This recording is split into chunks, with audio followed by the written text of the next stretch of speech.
आज चाहिँ model भर्बको should भन्ने शब्द कस्तो अवस्थामा प्रयोग हुन्छ भन्ने कुरा बुझौँ है त।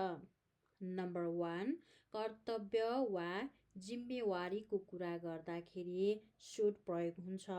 जस्तै you should do your homework, तिमीले गृह कार्य गर्नुपर्छ अथवा तिमीले तिम्रो गृह कार्य गर्नुपर्छ।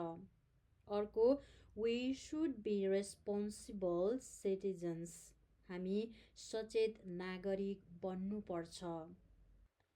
नम्बर 2, कसैलाई सुझाव दिँदाखेरि सुड प्रयोग हुन्छ।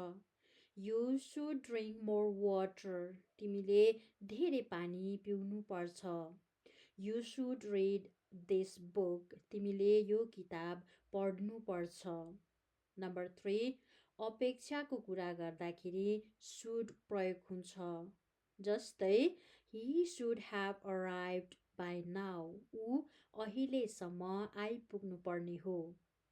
The weather should be nice today, आज मौसम राम्रो हुनुपर्ने हो। नम्बर 4, सम्भावनाको कुरा गर्दाखेरि पनि सुड नै प्रयोग हुन्छ है। सी सुड बी फाइन, उनी ठिकै हुनुपर्छ। The exam should be easy, परीक्षा सजिलो हुनुपर्छ।